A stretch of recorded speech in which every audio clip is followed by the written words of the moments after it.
you so much for the. I'm here to talk about birding in Uganda. A brief introduction. Uganda is one of the countries found in the eastern part of Africa. It's home to over 1,000 bird species, making it one of the richest birding destinations globally. The country features various habitats like forests, savanna. Next. Wetlands and mountain areas. It's supporting a unique bird community. Due to the country's compact size and biodiversity, birders can experience a wide variety of species within short travel times compared to any other country. The country has 50% of Africa's bird species and 11% of the wild species. Birding as an activity has been in the country for more than 20 years. Next.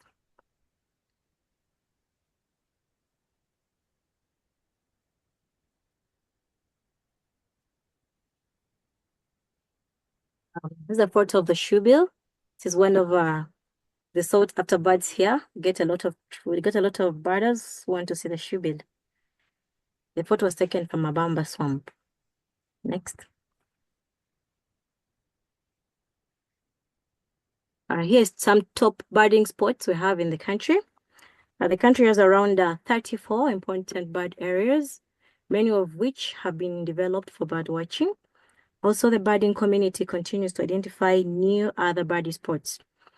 To list a few of the birding places, we have Bwindi Impenetrable Forests National Park, Mabamba Wetlands, Makanaga Wetland, Chidepo Valley National Park, Chivale Forest National Park, Lake Mburo National Park, Semiliki Forest National Park, Queen Elizabeth National Park, Entebbe Botanical Gardens, Lutembe Ramsar Site, Pianupe Game Reserve, Budongo Forest. Next.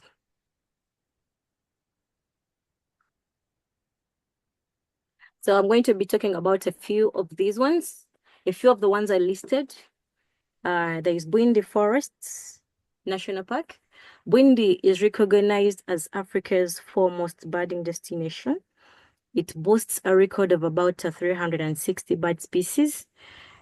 And while you're birding here, you can discover more than 20 of Uganda's prized albertine rift endemics, such as the grower's warbler, the grower's broadbill, yellow-eyed black flycatcher, grower's swamp warbler, strange weaver, regal sunbird, handsome francolin, Renzori apalis, dwarf honeyguide, Renzori batis, among others. Next.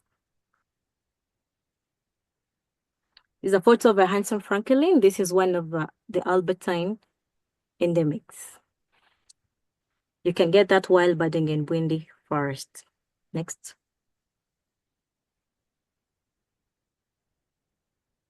And then to the right, there's a couple. There's a pair of the grower's broadbill. This is also endemic. The grower's broadbill is also endemic. And it's also one of the most sought after birds. Then to the right, that is the eastern mountain green bull. But the eastern mountain green bull is not an albertine endemic, but it's one of the forests you can get wild birding in Bwindi Forest. Next. Then the next birding spot is Mabamba Wetland. Mabamba is very close to the place where we find the major airport, the Entebbe International Airport, and it can be a one-day activity. So these wetlands boast about 260 bird species, with 7 of the Lake Victoria biome species. Some of the birds you can get while in Mabamba include the shoebill, Papyrus gonolek, Wines weaver, orange weaver, African marsh harrier, African swamp hen, blue-headed cuckoo. To the right, this photo is of a lesser jacana. You can easily get the lesser jacana while in Mabamba. That's the place which gives you a lot of chances, gives you a high percentage to see it. Next. And then there's a shoebill. I'm going to be talking about the shoebill briefly. Next. The shoebill scientific name is Balaneseps rex, which means the most extraordinary bird. It's a massive bird growing to heights of 3 to 4 feet tall. Some people refer to it as a well-headed stork, and both of these common names reflect the distinct broad bill this bird has. The Arabs refer to it as a makab, which means father of the shoe, and all these are considered because of the bird's bill. Next. And then there's a papyrus gonelek. This bird can also be sighted while you're birding in Mabamba. Then also looking at some swamps with papyrus in Uganda. Next page. Then there is also Chivale Forest National Park as another birdie spot. Then about 339 species of birds have been recorded in Chivale Forest. The most sought after being the green-breasted peter. This forest gives the best chances of seeing the green-breasted peter. Other birds seen here are the black-billed turtle, the brown Elidopsis, black-faced rufous warbler, African wood owl, great blue turtle, black-throated appelis, the Cameroon somber greenbull, African pied wagtail, a fair pigeon, name it. Next. This is the green-breasted peter. These photos were taken in August. So is one looking at us and then the other one giving us the side view, the green-breasted peter. Chivale Forest is the best place you can have that beautiful bird. Next. Then there's another birdie spot, the Pianupe Game Reserve. The reserve is a true birders haven, protecting more than 242 bird species. The most sought after bird is the fox's weaver.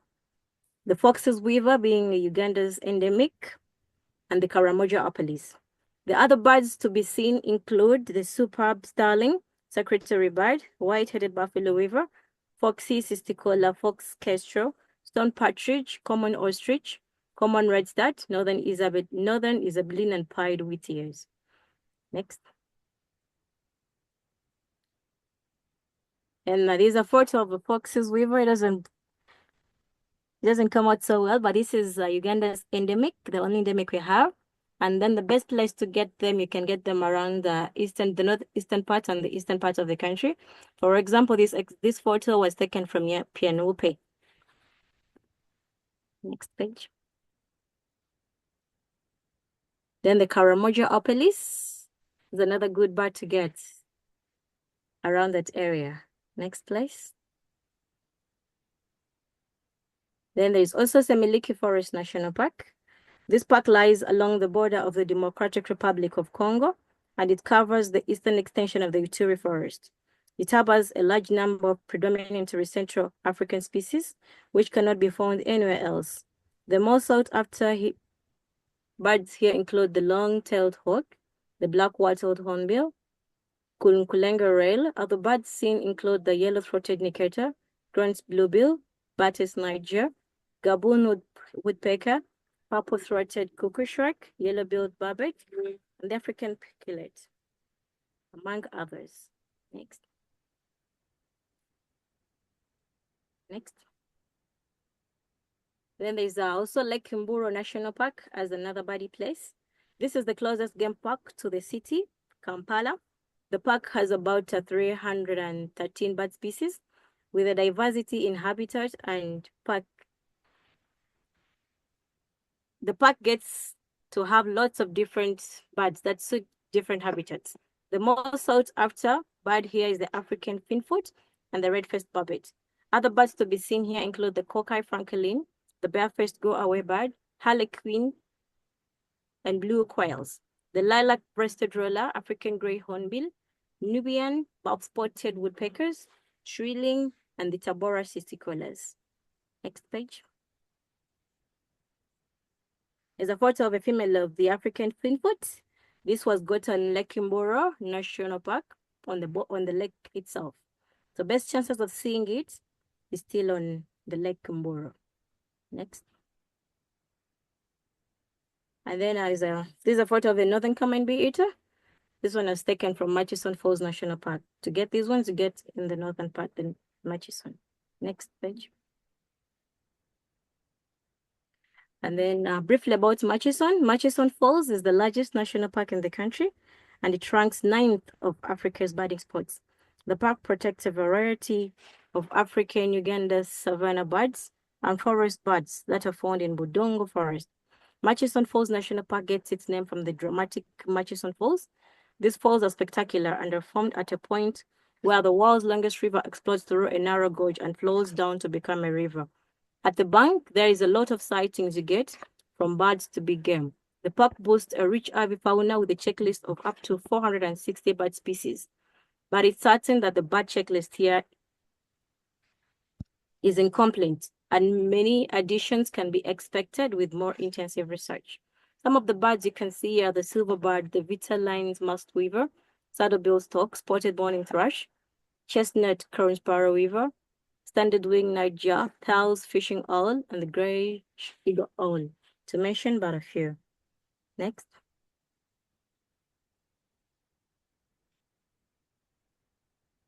Next, please.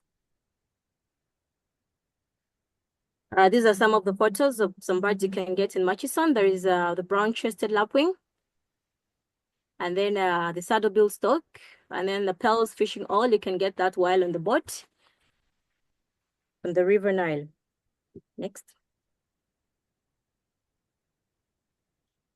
And then there's also Entebbe Botanical Gardens. This is the only national botanical gardens in Uganda. It was established in 1901 and strategically located on the shores of Africa's greatest lake, Victoria, in Entebbe. The gardens are an attractive laid-out mix of indigenous forests, cultivation, and horticulture, and a highly attractive destination to bird watchers. The gardens offer birds like the pink-backed pelican, yellow-billed stork, malachite kingfisher, butthawk, Rosses turco, red-blue turco, splendid starlings, ruff, gull-billed terns, little green bulls, among others. While you're birding in Entebbe, you can easily count more than 100 birds in just half a day. So it's one of the best places to do birding from while you arrive at the airport. Next. There's a great crowned crane to the right, and then the African wood owl. These birds can be seen around Entebbe. Next. There's a hammerkop. A photo of a hammerkop, the bird that constructs the biggest nests we get here. Next. And then there is a chocolate-backed kingfisher to the right, and then the brown snake eagle. Sorry, chocolate-backed kingfisher to the left, and the brown snake eagle to the right. Next. There's the African skimmers. You can get the African skimmers while birding in the Murchison Falls National Park and Queen Elizabeth National Park. Next. And then there's a red-throated bee-eater. You can still get these while birding in Murchison Falls National Park and still Queen Elizabeth National Park. Next. And then in conclusion, in a world where bird watching is often about chasing the most elusive and fascinating species, Uganda offers an unrevealed experience. From the breathtaking display of the green-breasted peter in Chivale Forest and Budongo Forest to the prehistorical presence of the shoebill in the swamps of Mabamba and Makanaga, Uganda is a land where every bird watcher's dream comes to life. Uganda's diversity of bird habitat and the unique charm of each location offers a truly immersive experience that stays with you long after you've returned home. The country provides all-year birding thanks to the country's equatorial climate. Birding can be done year-round. Migratory species adding to the already impressive bird diversity. The country developed infrastructure gives access to prime birding spots, even to those that seem to be very remote, like the Pinupi and Chidepo National Park. The country has friendly and knowledgeable guides who are skilled in the field of service delivery, very passionate about sharing the knowledge of the country's bird life. Also, the country offers unique opportunity to combine birding with other wildlife experiences, such as gorilla tracking and chimpanzee tracking. That's all I can say about Uganda and birding in Uganda. Thank you so much for listening to me. Excellent. Thank you, Veronica. Thank you very much indeed, Veronica. Right, that's a really fascinating insight into an amazing country, and you did a great sales job there, I have to say, and managed to show some excellent photographs as well, which is really nice to see. It's great to finish with a positive note about the incredible range of diversity of birds that it's still possible to see. And Veronica has obviously pointed a way forward for anybody who wishes to do so to get in touch with her. But great insight there. And I realize we're running up to 12 o'clock now. If I could offer the opportunity for anybody to ask questions of Veronica right now. I realize there are some other questions in there about the Hornbill presentation, but at this stage, can I ask if anyone has any presentations, any questions about the presentation? I know that question has just come in from Leslie Harris, who is encouraged by the numbers of young women birders coming through. And the question is, how did you, Veronica, get involved and become trained?